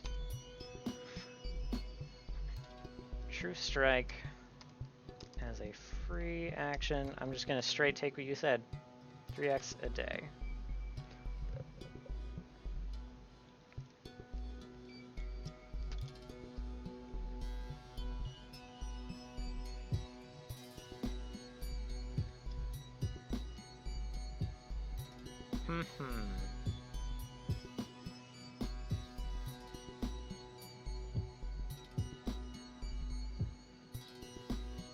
So I really like this.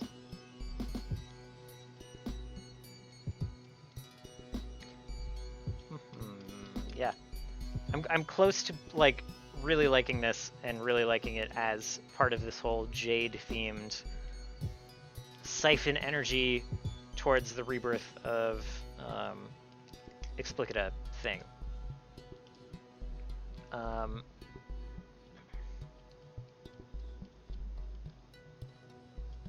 guess it's okay for that to be sized for a small creature.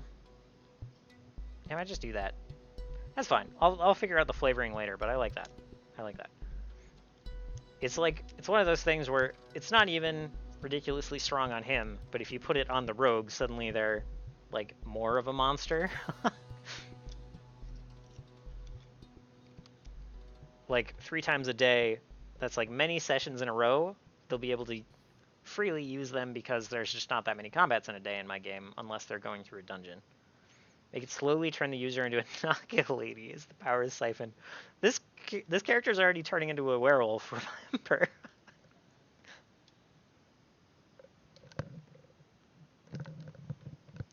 Sorry.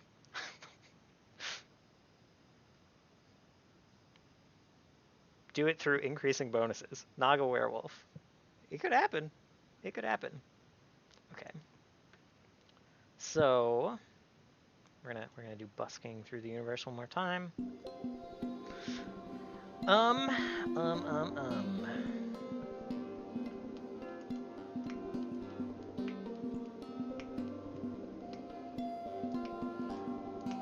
So I think we might be happy with what we've got here for now.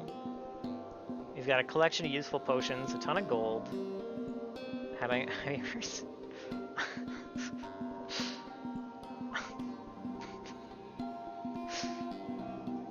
Yeah.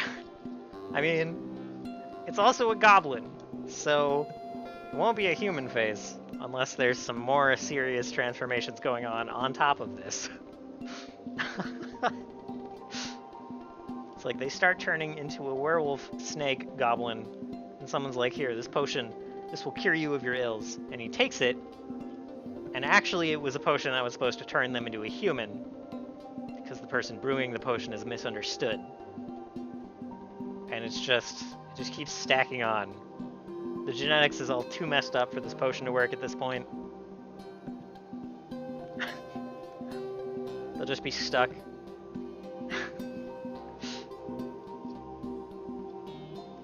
You know, he'll have a werewolf body and he'll have snakes, just snake tails for hands and feet, and then he'll have a human face.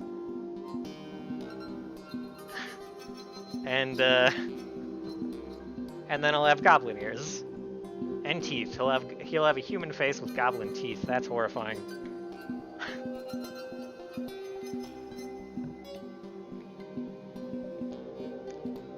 This is becoming Demon Lord like, yeah. I mean, this is right.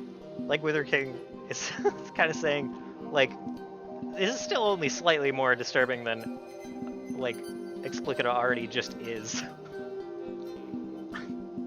Like, they basically already have goblin teeth, man.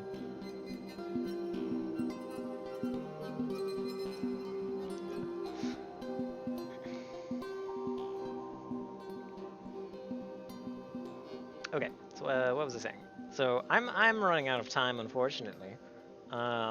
And what do I need to prioritize here? I kind of like Explicita's abilities where they're at. I'm gonna sit on them. I'm probably going to adjust them a little more before we play, maybe?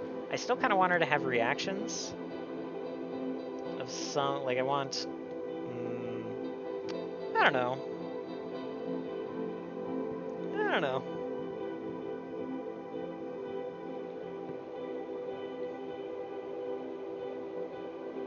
I'm a little indecisive. I'm a little tired, a little indecisive, and a little running low on some creative juices, I think. Like, I've been jumping around a lot. I don't know. I keep doing this thing. I got a new mouse. It's a very pretty mouse. It's a nice Corsair mouse. It's an MMO mouse. This is taking some weird long time to get used to, but I keep like hitting the DPI switch on it, which is terrible. So it just keeps like jumping to like 9 million DPI. So that's why I keep looking over here bewildered and clicking and talking to myself about sensitive mouses. I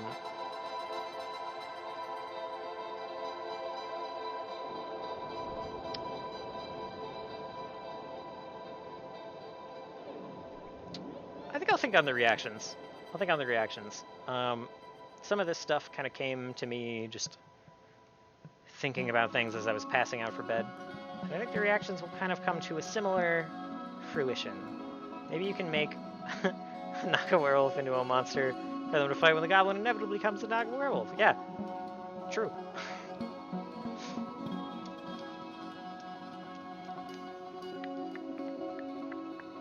I'm really glad I've been playing with this. I'm not gonna get on another tangent.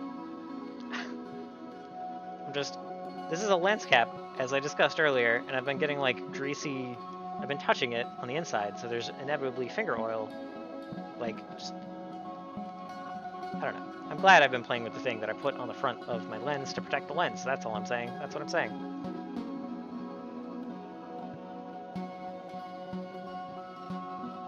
I think I'm going to be happy with where this is for right now, instead of trying to push more changes in right now. Yeah.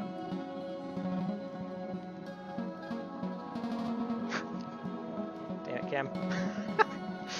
Okay. So yeah, I think this is probably where we're gonna leave it for now, which is, I kind of wish I could have gone a little longer. I wish I could have started earlier, but the stupid camera issues I was having kind of ruined that for me. But yeah, I think this is a good place. It's a good place. I'm gonna go brave the like negative 20 degrees that it currently is. That'll be fun. And we're gonna call it there, and I'll probably see you guys in 2 weeks is New Year's, right? New Year's Eve. That doesn't necessarily prevent me from streaming. The dragon is really going to surprise the players. It's true. It's true. I know the rope dragon thing was a joke, but I kind of want to do something like that, like a rope dragon or a paper mache dragon or something.